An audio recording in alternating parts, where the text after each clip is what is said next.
Hey, it's the OC Food Diva. We're back in the test kitchen again with the last flour that we're going to be playing with. This is the Plantain multi-purpose flour from Parag Natural Fruits. Today we're going to be making the recipe that's on the back, and we're also going to post a link below. It's tropical plantain cookies. So I'm going to show you the ingredients. You'll see the measurements below. I'll try to remind you as I'm pouring it in what they are as well. And let's get ready to go. Here's a close-up of the packaging. This is a non-GMO, all-natural, gluten-free, and vegan multi-purpose flour. Plantain, made out of plantains. And we've got milk, vegetable oil, shredded coconut, walnuts, salt, baking powder, cinnamon, vanilla extract, eggs, dried pineapple, and brown sugar. Let's start with the dry ingredients. We've got our plantain flour, very similar to the banana flour. If you saw my chocolate banana flour cake recipe.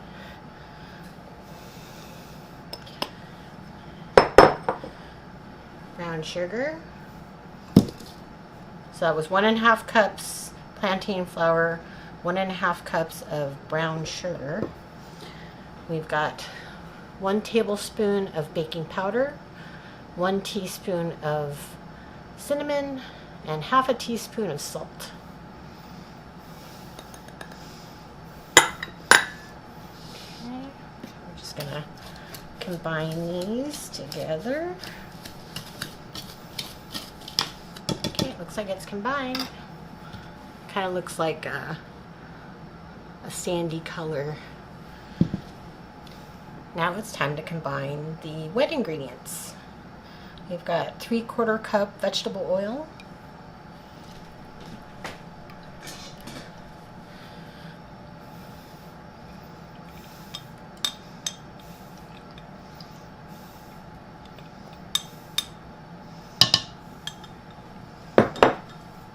got 2 eggs. I like to whisk my eggs when I add it to a batter so I don't have to sit there and try to break the yolks while I'm combining stuff together, so it's just easier.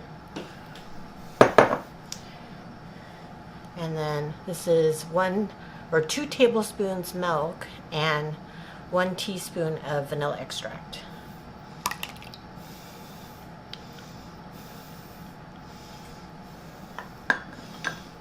And then we're just going to whisk this together.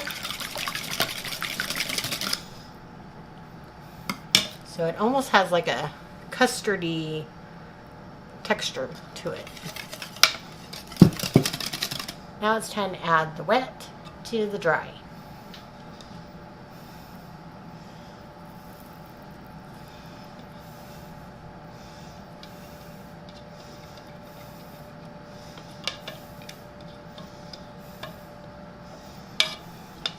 We're just gonna combine. Okay, so you can see it almost looks like chocolate. No cocoa powder in it there. I think it's from the brown sugar, the molasses and all that. So now we're going to add our tropical ingredients. So you've got our pineapple, which I diced up to like little 1/4 inch cubes. Got our chopped walnuts. I kind of ran out, so there's hatch pepper, pecans in there as well, and shredded coconut. We're just gonna kind of fold this in to the batter. Okay, so it looks like it's all in there. Okay, this is your helper. This is a, I forget what number this is, scoop. but it's about 2 tablespoons. And it makes your cookies more uniform and easier to place on there on your sheet, because it just is. I learned this from one of the cooking shows we used to watch. And just use the side of the bowl to scrape off the sides.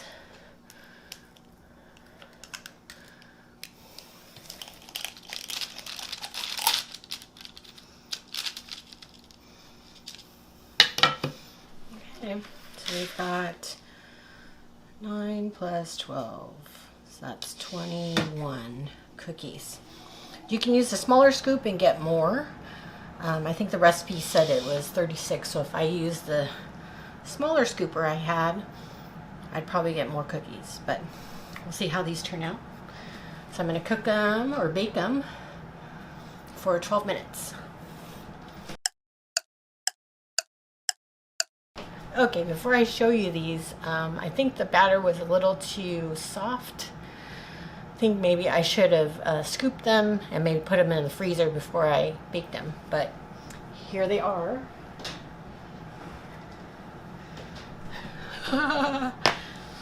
So I guess I'm going to have cookie bars, but since I scooped them, you can actually see a little line of where the cookies end. So I guess I'll cut them like along those lines and I'll have little cookies. Oh, I'm so unhappy. So, but anyways, just wanted to show you the texture on top. You can see like the bumps from all the nuts and pineapple in there. So I'm gonna let these cool and then I'll cut them up and show you what it looks like inside. Cookies are cooled, so what I'm going to do is I'm going to take a pizza cutter and try to cut the cookies.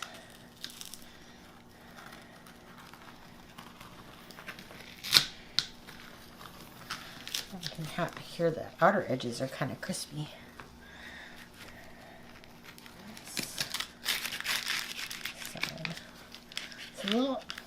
It's a little on the soft side, but look at that.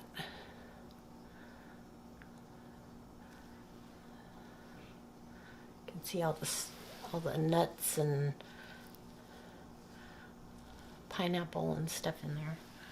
So I'm going to take a bite real quick. Let's see.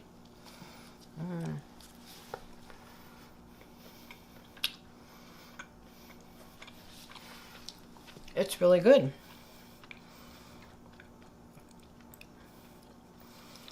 The brown sugar really comes out, that molasses flavor, and also helps keep the cookie moist and kind of chewy, like a soft baked cookie. So, thumbs up on this guy. Thumbs up. I hope you enjoyed this look at tropical plantain cookies using plantain multi-purpose flour from Pareg Natural Foods. I thought it was really good. Even though my cookies kind of spread out all over the place, it still tastes wonderful. So, like I said before, if you do this recipe, it might be a good idea to scoop them, put them in the freezer before you bake them. They might stay a little bit more round and instead of spreading. Or do the cookie bar method and just place the batter inside your cookie sheet with a parchment paper underneath and then just bake it and then cut them into bars.